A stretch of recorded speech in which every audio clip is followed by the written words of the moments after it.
খিদমত মা বাবার করো, খিদমত মা বাবার। বুঝেছে মা কি জিনিস, বুঝেছে মা কি জিনিস, দুনিয়ায় মা নেই যাহার। খিদমত মা বাবার করো, খিদমত মা বাবার। নবীজি এসে দুনিয়ায়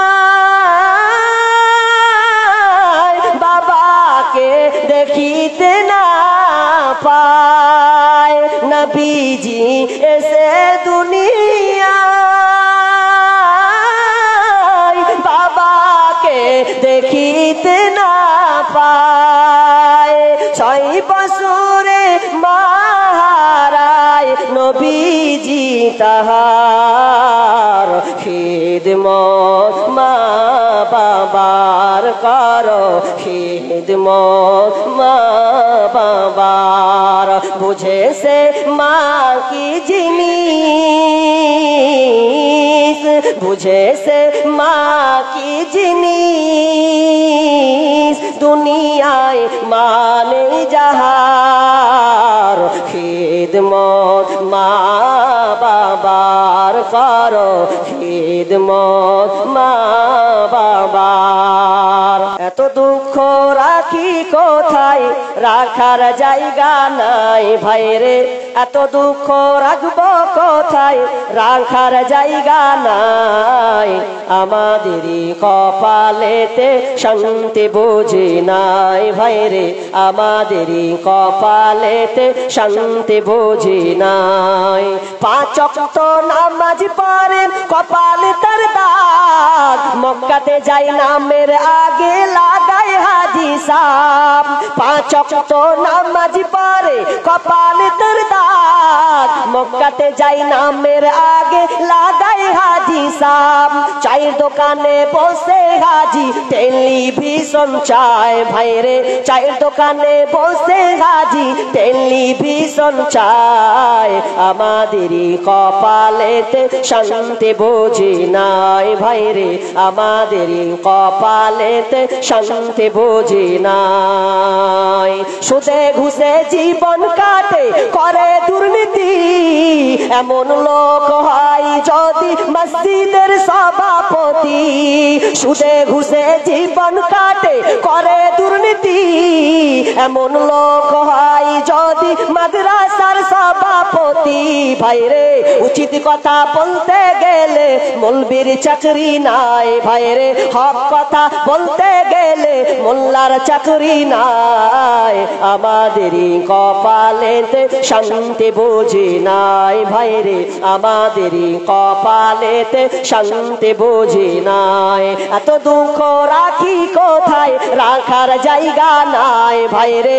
এত দুঃখ রাখবো কোথায়, রাখার জায়গা নাই। আমাদেরই কপালেতে শান্তি বুঝি নাই ভাইরে, আমাদেরই কপালেতে শান্তি বুঝি নাই। সমাজেতে অসঙ্গতি বলবো কতবার, গায়ের জোরে বিচারপতি ঘুষেরই কারবার। সমাজেতে অসঙ্গতি বলবো কতবার, গায়ের জোরে বিচারপতি ঘুষেরই কারবার। ভাইরে টাকার লাগি গরিব দুঃখী বিচার নাহি পায় ভাইরে, টাকার লাগি গরিব দুঃখী বিচার নাহি পায়। আমাদেরই কপালেতে শান্তি বুঝি নাই ভাইরে, আমাদেরই কপালেতে শান্তি বুঝি নাই। বড় ছোট নাই ভেদাভেদ, কোথায় মান সম্মান, বাপের সমান মুরব্বিকে করছি অপমান। বড় ছোট নাই ভেদাভেদ, কোথায় মান সম্মান, বাপের সমান মুরব্বিকে করছি অপমান। ভাইরে 8 বছরের ছেলে যদি ডাইরেক্ট বেড়ি খায় ভাইরে, 10 বছরের ছেলে যদি সামনে বিমল খায়। আমাদেরই কপালেতে শান্তি বুঝি নাই ভাইরে, আমাদেরই কপালেতে শান্তি বুঝি না। চিন্তা করে দেখো না কবরে কি যাইবা না, যেই কবরে আল্লাহ ছাড়া বন্ধু কেহ থাকবে না, যেই কবরে আল্লাহ ছাড়া বন্ধু কেহ থাকবে না। চিন্তা করে দেখো না কবরে কি যাইবা না, চিন্তা করে দেখো না কবরে কি যাইবা না। এই দুনিয়া সবই পার, কবর যে তোর আসল ঘর। এই দুনিয়া সবই পার, কবর তোমার আসল ঘর। কেমনে সে তাই থাকবে পড়ে শুধুই মাটির বিছানা, কেমনে সে তাই থাকবে পড়ে শুধুই মাটির বিছানা। চিন্তা করে দেখো না কবরে কি যাইবা না, চিন্তা করে দেখো না কবরে কি যাইবা না। এই দুনিয়া ছাড়িয়া কোথায় যাইবা ভাগিয়া, এই দুনিয়া ছাড়িয়া কোথায় যাইবা ভাগিয়া। মালাকুল মউত ধরবে কোসে, কোন বাঁচার উপায় থাকবে না। মালাকুল মউত ধরবে কোসে, রেহাই তুমি পাবে না। চিন্তা করে দেখো না কবরে কি যাইবা না, চিন্তা করে দেখো না কবরে কি যাইবা না। যেই কবরে আল্লাহ ছাড়া বন্ধু কেহ থাকবে না, যেই কবরে আল্লাহ ছাড়া বন্ধু কেহ থাকবে না। চিন্তা করে দেখো না কবরে কি যাইবা না, চিন্তা করে দেখো না কবরে কি যাইবা না। আজান কানে শুনিয়া কেমনে থাকো ঘুমায়া, আজান কানে শুনিয়া কেমনে থাকো ঘুমায়া। কবরে আযাবের কথা একটু স্মরণ করো না, কবরের আযাবের কথা একটু স্মরণ করো না।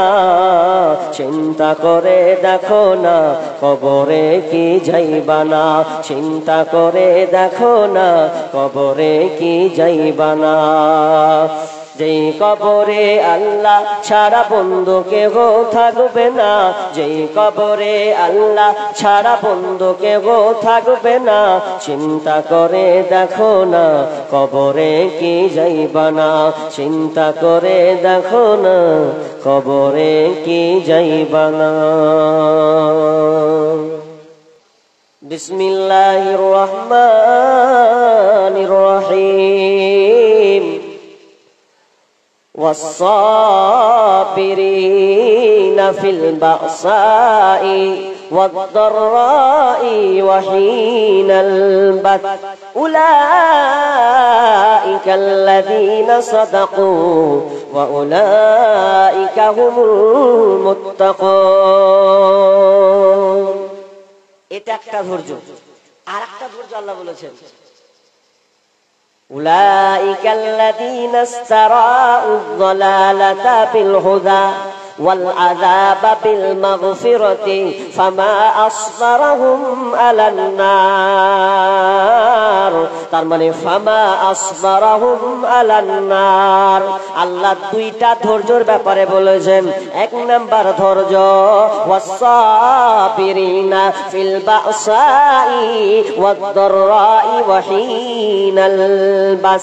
আমার আল্লাহ বলেন যারা ধৈর্য রাখে, সবর করে দুঃখে কষ্টে এবং যুদ্ধের সময় এই মুসিবতগুলোতে, যারা ধৈর্য রাখে, যারা এগুলোর উপরে অটল অবিচল, এক কথায় ধৈর্য রাখে। ওয়াসাবিরিনা ফিল বাসাই ওয়াদ-দাররাই ওয়া হিনাল বাস উলাইকাল্লাযীনা সাদাকু।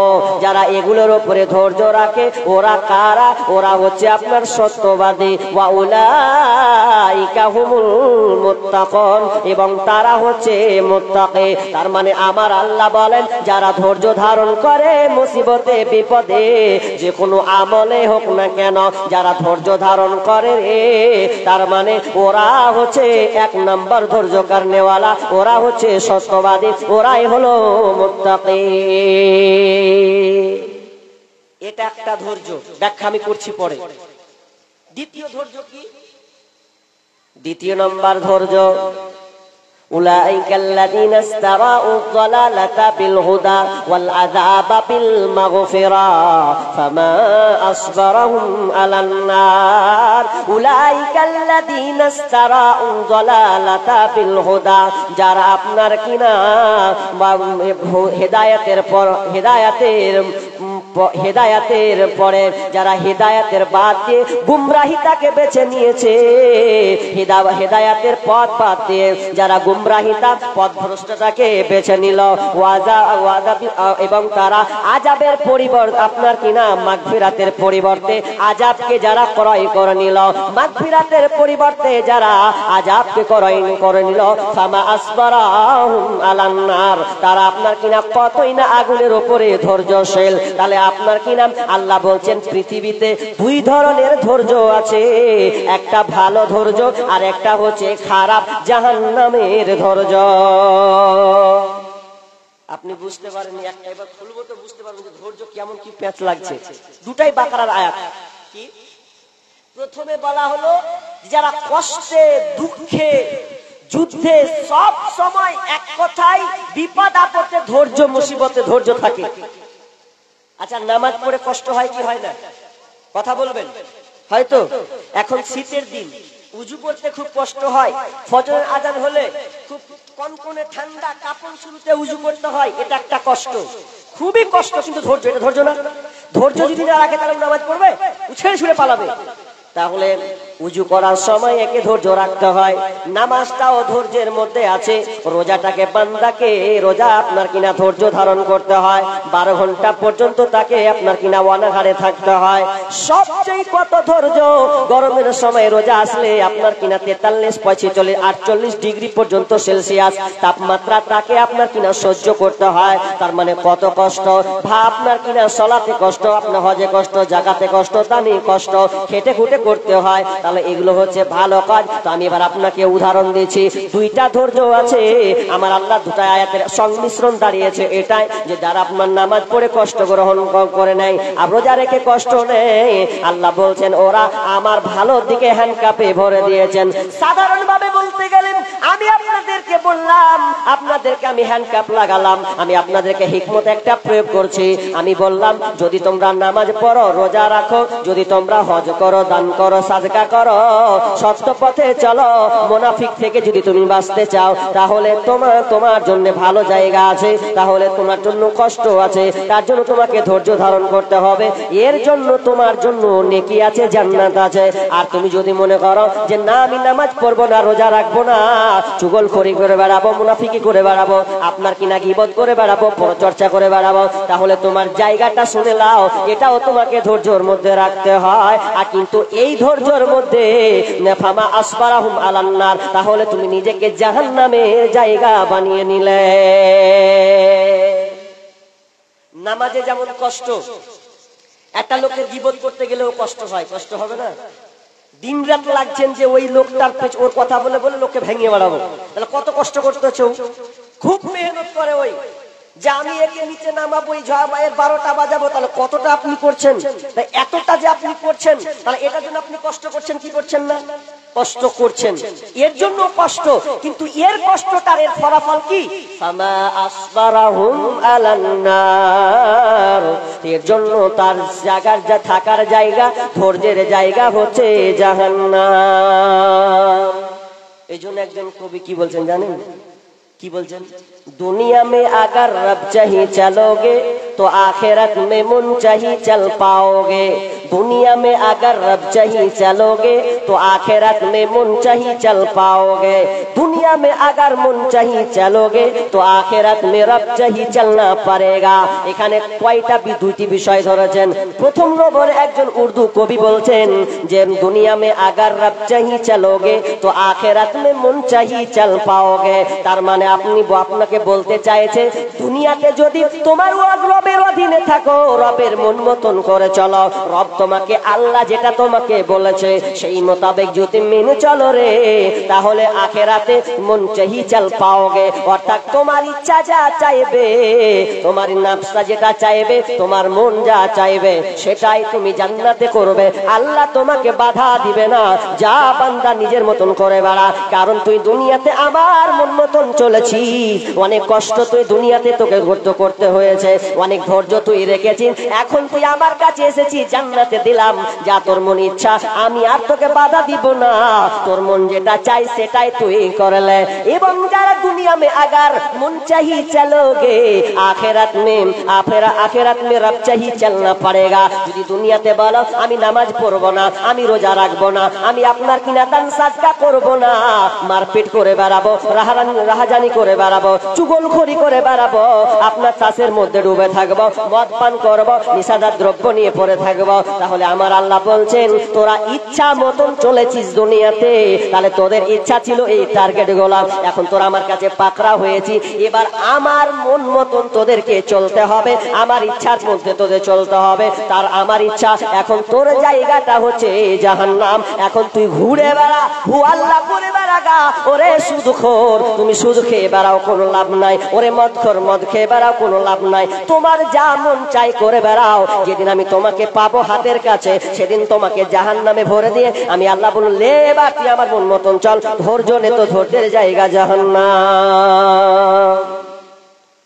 দুনিয়াতে স্বাধীনতা নিবেন, নিজের মন মতন করে চলবেন, তো আল্লাহ বলছে চল গা, ঘুর গা, ঘুরে বেড়াগা, রাহাজানি যা করবি করলে। যেদিন তুই আমার কাছে পাকড়াও হবি, সেদিন কিন্তু তোর মতন আর চলা চলবে না, তখন আমার মতন। আর যারা মুমিন খাঁটি ইমানদার, যারা বলে না আমি আল্লাহর মন মতন চলবো, সেদিন আল্লাহ বলবে লে এবার তুই ঘুর, মা তাস্তাহি আনফুসুকুম, তোর ইচ্ছা যেটা চলছে তোর নফসের মতন তুই নিজের মতন করে চল, কোনো অসুবিধা নেই। তাহলে সবার দুই ধরনের, সবার সব ক্ষেত্রে আছে, ভালোতে আছে, মন্দতে আছে। দেখবেন আজকে ওয়াজ মাহফিল হচ্ছে, সবর নাই, ওই খ্যাপার মতন হুলাড্ডা হয়ে ঘুরে বেড়াচ্ছে। ও সবর দিয়েছে কোথায়? মার্কেটে। আজকে ওর খালাতো বোনের সাথে আজকে সবর লাগিয়েছে, যে তোকে 1 ঘন্টা পার করবো আজকে, ফুচকা, পাঁপড়, জিলাপি যা খাবি খা, ওর দেওয়া সবর চলছে।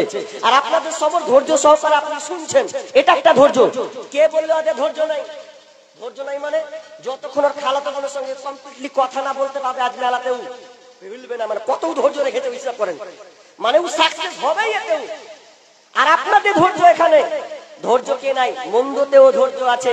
মানুষ যখন সিনেমা দেখে তখন 2 ঘন্টা 4 ঘন্টা হয়ে যায়, এরপর কত যে ধৈর্য রাখে। একজন তাস খেলতে বলছে, তাস খেলে যায়, কত ধৈর্য দেখছেন। ওর ছেলে বলছে আব্বা বাড়িতে তরকারি নাই, একটু তরকারি নিতে, তরকারি না, একদম খেলতেও দিবে না, ও খেলেই যাবে। কত যে ধৈর্যের উপরে ও আছে। কে বললে ধৈর্য নেই? আজকে লোকের আছে, আছে তো উল্টাটা, উল্টা ধৈর্য। এবার চলেন, ধৈর্য চ্যাপ্টার 2 রকম হলো। ধৈর্য ছাড়া আপনি টিকতে পারবেন না, ধৈর্য ছাড়া আপনি চলতে পারবেন না, কখনো নাই। যেমন আল্লাহ আদমকে বললেন, প্রথমে যখন আদমকে সৃষ্টি করলেন, ওয়াইদ কুলনা লিল মালাইকাতি ইসজুদু লিআদামা ফাসাজাদু ইল্লা ইবলিস আবা ওয়াস্তাগবার ওয়া কানা মিনাল কাফিরিন। প্রথমে আপনার কিনা আদমকে যখন বানালেন, আদমকে যখন তৈরি করলেন, ওয়াইদ কুলনা লিল মালাইকাতি ইসজুদু লিআদাম, প্রত্যেক ফেরেশতারা আদমকে সিজদা করলো, ইল্লা ইবলিস, কেবল ইদ্রিস আপনার কিনা ইবলিস করলো না। ইবলিস সিজদা শয়তান আপনার করলো না। যখন সে সিজদা করলো না, তখন থেকে ও শয়তান হয়ে গেল।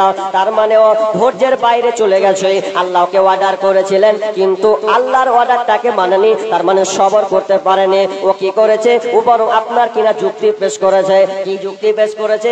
আমি হলাম আগুনের তৈরি, ও হলো মানু আপনার কিনা মাটির তৈরি, তাহলে আগুন হয়ে কেন আমি মাটিকে সিজদা করতে যাব? এইরকম ধৈর্যবিহীন হওয়ার কারণে আমার আল্লাহ বলেন, যা যা তুই জান্নাত থেকে বহিষ্কার হয়ে যা, যা তুই যা, আমি তোকে ছেড়ে দিলাম, তুই আজ থেকে হয়ে গেলি আজাজিল, তুই ইবলিস, শয়তান। ও একটা পাস নষ্ট করেছে, তার নাম কি? ধৈর্য।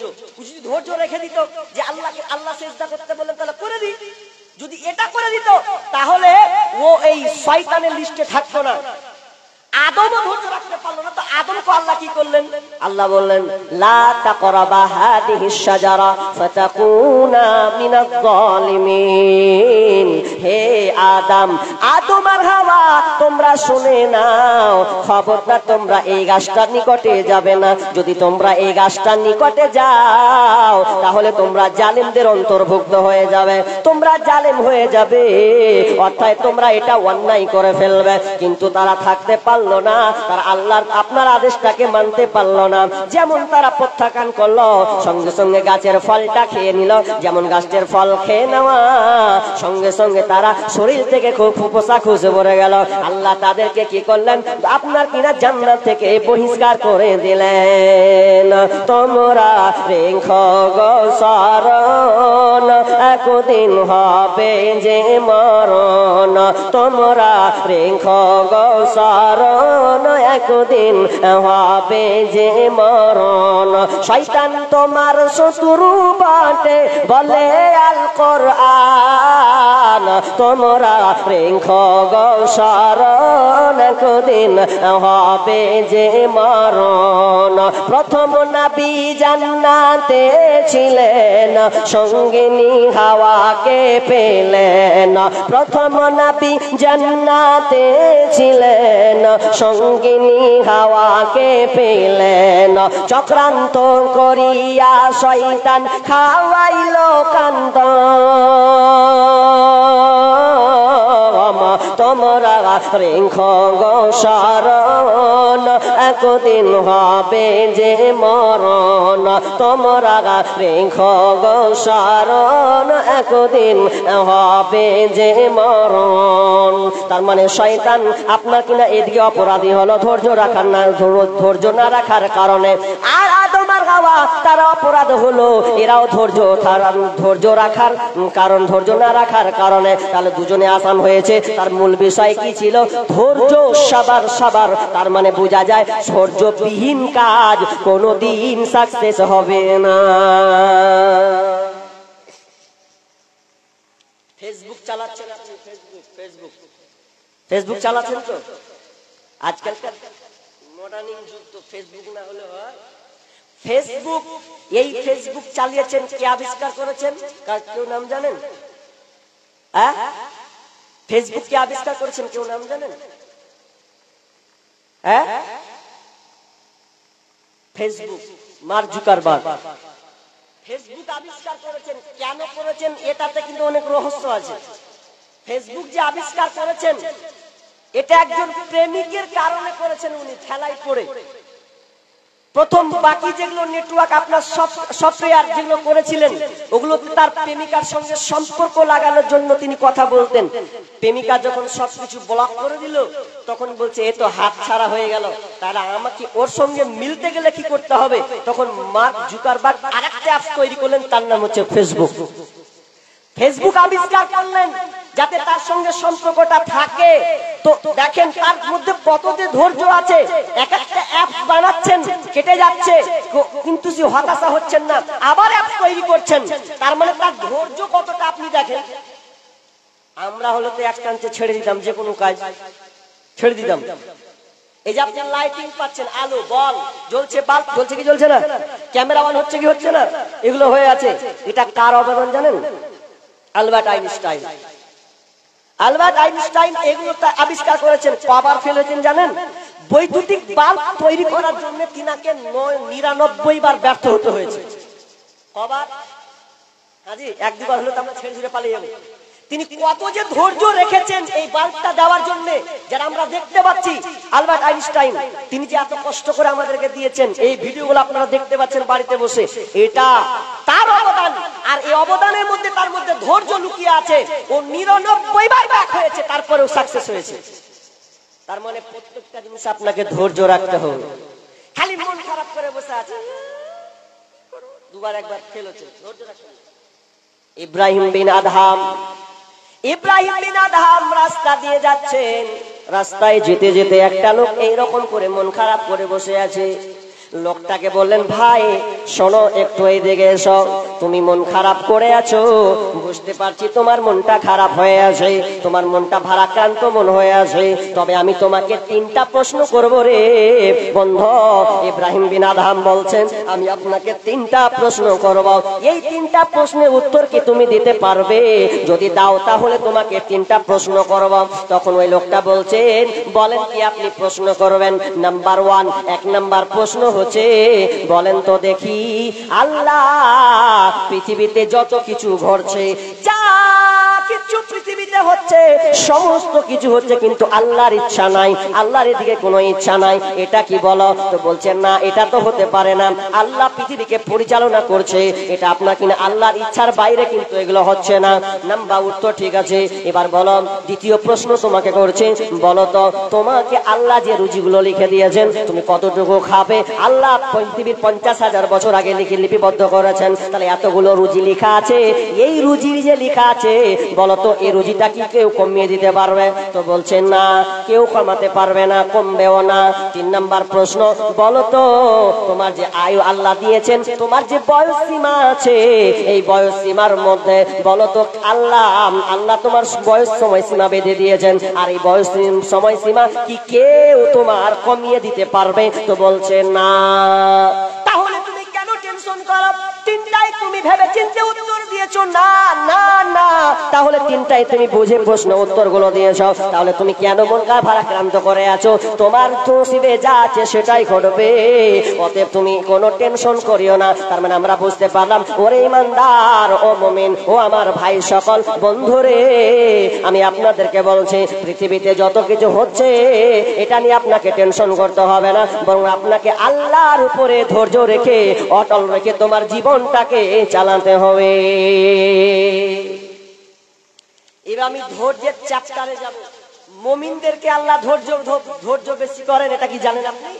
পৃথিবীতে যত নবী এসেছেন, সমস্ত নবীকে ধৈর্য রাখতে হয়েছে। আমি আপনি কি কথা নিয়ে ব্যস্ত আছেন? আপনি কি ধৈর্য রেখেছেন? আপনি ইব্রাহিম আলাইহিস সালাম যে কত ধৈর্য রেখেছেন ভাবতে পারেন? নিজের বিবি সন্তানকে রেখে আসছে পাহাড়ে, আপনার কিনা সাফা মারওয়া, ওই পাহাড়ে একদম নির্জন, যেখানে কিছু নেই, সেখানে রেখে আসছে। শুধু তো তাই নয়, রাখছে তো রাখছে, সন্তানকে জবাই করছে। কেমন আছেন যে সন্তানকে জবাই করবেন? ভালোবাসা, লাল সোনার মুখ চাঁদকে আপনি করতে পারবেন? জীবনে তো করতে পারবেন না। তাহলে আপনার আমার কত বড় ধৈর্য, আমরা ধৈর্য রাখতে পারি না। এবার চলেন আমরা এবার ধৈর্যের চ্যাপ্টার চলে যাই ধৈর্যের আগে, আর তার আগে আমি চলে যাই মেন পয়েন্টে। কিভাবে আপনি অধৈর্য হয়ে গেলেন, আপনি আল্লাহর কাছে কিভাবে সারেন্ডার হবেন, এটার ব্যাপারে আল্লাহ বলছেন, বিসমিল্লাহির রহমানির রহিম, ইয়া আইয়ুহাল্লাযীনা আমানু ইসতাঈনু বিস-সাবরি ওয়াস-সালাহ, ইন্নাল্লাহা মা'আস-সাবিরিন। আমার আল্লাহ বলেন, ইয়া আইয়ুহাল্লাযীনা আমানু, হে ঈমানদারেরা, ইসতাঈনু, তোমরা আমার কাছে চাও, বিস-সাবরি ওয়াস-সালাহ, সালাতের মাধ্যমে, তোমরা সালাতের মাধ্যমে আমার কাছে চাও। ইন্নাল্লাহা মা'আস-সাবিরিন, নিশ্চয় আল্লাহ ধৈর্যশীলদের মধ্যে রয়েছে। ধৈর্য রাখতে হবে কোথায়? ধৈর্য রাখতে হবে সালাতে। হাজি, আমরা সালাতের মধ্যে ধৈর্য রাখি। চাওয়ার মূল জায়গা কোনটা, এটা অন্তত আমরা বুঝতে শিখিনি। যেখানে চাওয়ার নিয়ম, আরে সালাত মানে তো দোয়া, সালাত মানে তো প্রার্থনা করা, চাওয়া। তো আপনি যে চাইছেন, তো আপনি ধৈর্যের সঙ্গে কি চাইছেন? না, ধৈর্যের সঙ্গে তো আপনি চাইছেন না। বলেন, যখন তারাবির সময় আসে কত তাড়াতাড়ি করেন? হ্যাঁ, ইমাম যদি সুন্দর করে বলে, আলহামদুলিল্লাহি রাব্বিল আলামিন আর রহমানির রহিম মালিকি ইয়াউমিদ্দিন, সুন্দর করে যদি নামাজ পড়ে, যদি আগুন আপনার কিনা 40 মিনিটের জায়গায় যদি 1 ঘন্টা হয়, 5 মিনিট যদি বাড়িয়ে যায়, সালাম দিয়ে বলবে মৌলভীকে তাড়বে, 5 মিনিট বেশি করে দিলে ওকে তাড়। তখন কোন গোলাম মৌলভী খুঁজছেন যে তাড়াতাড়ি করতে পারবে, ওকে ডাক। এবার যে হাত ভাঙে, টাং ভাঙে, কোরআন অশুদ্ধ করে পড়ে, ওকে নিয়ে চলে এলো, তখন নামাজ ধরে নিলে আল্লাহু আকবার, আলহামদুলিল্লাহি রাব্বিল আলামিন, মধ্যখানে সবই আছে ওয়ালা দাল্লিন আমিন, ঝামেলা শেষ। এটাই ঠিক আছে, একে দিয়ে একমাস চালাতে হবে। তাহলে আপনি আল্লাহর কাছে চাইবেন সবরের মাধ্যমে সালাত। তাহলে মেন জায়গা সবর দিতে হবে সালাতে। দুনিয়াতে যেমন টাকা, দুনিয়াতে যেমন আপনি কোনো কিছু ক্রয় করবেন, কিনবেন, গ্রহণ করবেন, তাহলে আপনাকে টাকা লাগবে। লাগবে কি লাগবে না? টাকা না দিলে আপনাকে কেউ মাল দিবে না, টাকা লাগবেই। ঠিক আল্লাহর কাছে সবর লাগবেই। সবর যদি আপনি সালাতের মধ্যে না ঢালেন তাহলে আল্লাহর কাছে কবুল হবে না। কেন জানেন? আপনি যখন নামাজে দাঁড়ান, আবু হুরায়রা রাদিয়াল্লাহু তাআলা আনহু বলেন, যখন কোন বান্দা নামাজে দাঁড়িয়ে যায় আল্লাহর কাছে, যখন সে আল্লাহু আকবার এবং তাকবীরে তাহরিমা বেঁধে নেওয়ার পর যখন সে শুরু করে দেয় আলহামদুলিল্লাহি রাব্বিল আলামিন, তো যেমন আপনি বলেন আলহামদুলিল্লাহ, সঙ্গে সঙ্গে আমার আল্লাহ চুপ থাকে না, সঙ্গে সঙ্গে বান্দার পাল্টা জবাব দেয়। কি জবাব? যে আমার বান্দা আমার প্রশংসা করেছে, আমার প্রশংসা জ্ঞাপন করেছে। যখন আপনি বলেন আর রহমানির রহিম, আমার আল্লাহ সঙ্গে সঙ্গে উত্তর দেয় আমার বান্দা আমার গুণগান বর্ণনা করেছে। যখন আপনি বলেন মালিক ইয়াউমিদ্দিন, তখন আমার আল্লাহ সঙ্গে সঙ্গে বলে আমার বান্দা আমার ক্ষমতা বর্ণনা করেছে, আমার বরত্ব বর্ণনা করেছে। যখন আপনি বলে দেন ইয়াকা না'বুদু ওয়া ইয়াকা নাস্তাঈন, তখন আমার আল্লাহ বলে আমার বান্দা আমার কাছে চেয়েছে, আমার কাছে আশ্রয় চেয়েছে, সাহায্য চেয়েছে, আর পৃথিবীর কারো কাছে চাইনি। তখন আমার আল্লাহ বলছে বান্দারে তুই দামি জায়গাতে আছিস, তুই মেন জায়গায় রয়েছিস, এখন তুই কি চাইবি এটা জানিস না। আমার আল্লাহ বলছে লে তুই কি চাইবি রে, আমি তোকে শিখিয়ে দিয়েছি। এই দামি কথাটা, এই দামি পাওয়ার ল্যাঙ্গুয়েজটা কেউ তোকে শিখাতে পারবে না। তুই পৃথিবীর আর কিছু না চা, দামি জিনিসটা চেলে কি চাইতে হবে। আমার আল্লাহ বলছেন যখন তুই চাইবি তখন এই কথাটা বলবে ইহদিনাস সিরাতাল মুস্তাকিম, হে আল্লাহ আমি তোমার কাছে সঠিক রাস্তা চাই, হেদায়েতের পথ চাই, হেদায়েতের নূর চাই। যে রাস্তায় আপনার কিনা নবীরা গিয়েছেন, রাসূল আম্বিয়ারা গিয়েছেন, সাহাবীরা গিয়েছেন, ভালো ভালো ব্যক্তিরা যে পথে গিয়েছেন ওই পথে আমি যেতে চাই। তার মানে আমরা বুঝতে পারলাম নামাজে আপনি জবার বলেন সূরা ফাতিহার মধ্যে, আল্লাহ আপনার প্রত্যেকটা আয়াতে জবাব দেয়। তাহলে এবার আপনি বলেন তো আমাকে কেমন করে সূরা ফাতিহাটা বলা উচিত, নাকি আমাকে তাড়াহুড়া করতে হবে, না ধীর স্থির ভাবে চাইতে হবে? খালি ঠুকাঠুকি তাড়াতাড়ি চাললে হয়। এ মসজিদ দিয়ে মানুষ এখন পায়খানা ভেবে নিয়েছে। মানুষ মসজিদকে বাইতুল খালা ভেবে নিয়েছে। কেমন করে? মানুষ যখন পায়খানা ঢুকে তখন ওর চাপ যখন পড়ে তখন ঢুকে, নাকি কি বলেন? ঢুকে না?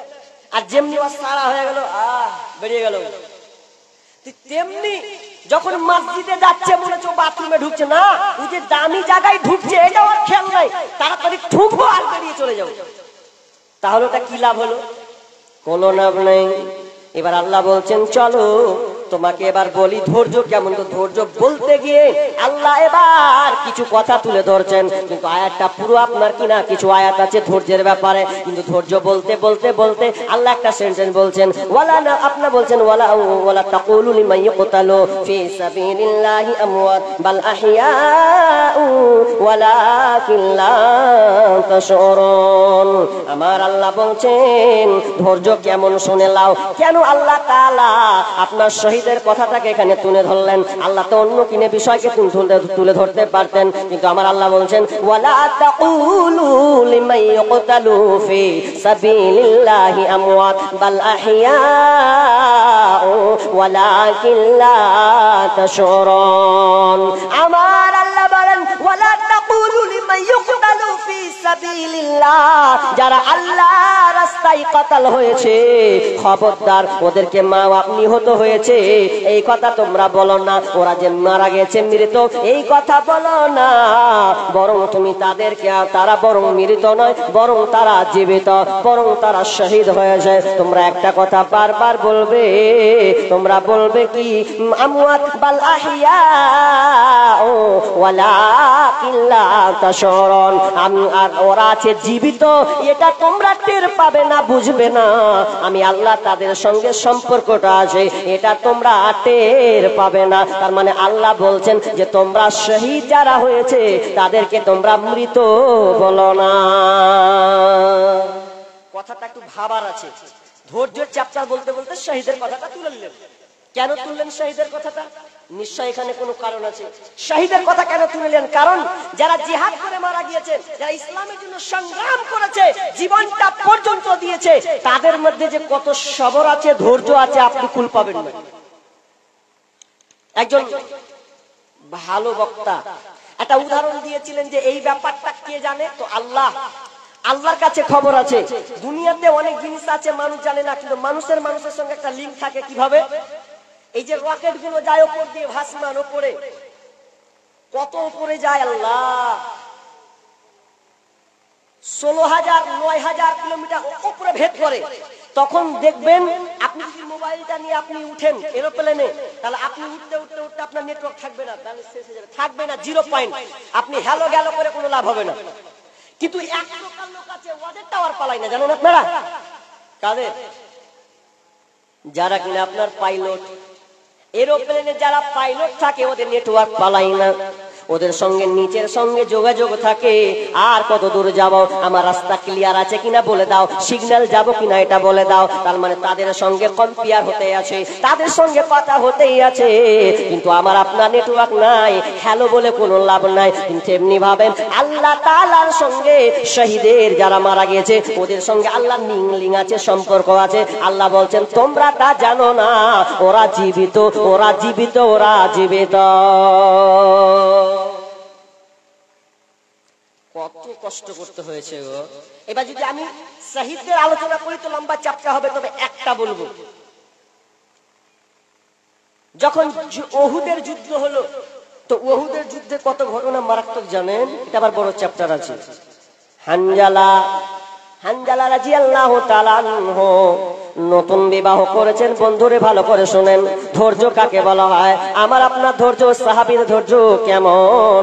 আপনার কিনা হানজালা নতুন বিবাহ করেছেন, নতুন বিবাহ করেছেন, স্বামী স্ত্রী আপনার কিনা দৈহিক মিলনে যাবে এই সুযোগটা তার হয়নি। এমন কি পর্যায় হয়ে গেছে, আপনার জঙ্গে উহুদ যখন আপনার কিনা ডাক হয়ে গেছে, হানজালা রাদিয়াল্লাহু তাআলা আনহু বাসর না করে আপনার বিবিকে ছেড়ে দিয়ে মারলো। আপনার কিনা আপনি স্বামী স্ত্রী মিলন করার পর এবার স্বামী স্ত্রী মিলন করবে, মধুর মিলনে যাবে, এমন সময় মিলন হয়েছে, এমন সময় আপনার হানজালা রাদিয়াল্লাহু তাআলা আনহু গোসল করবেন। এই গোসল করার কিন্তু টাইম নাই, নিজে তো নাপাক হয়ে গেছে, নবীর আওয়াজ পেয়েছে, ডাক পড়ে গেছে, ওরে কে কোথায় আছো? জঙ্গে উহুদের যুদ্ধ শুরু হয়ে যাবে, কেউ আর থাকিও না, তোমরা সবাই বেরিয়ে যাও। হানজালার যেমন কানে ঢুকে গেছে, নবীর ডাক হয়েছে, সঙ্গে সঙ্গে সে রওনা দেওয়া শুরু করেছে।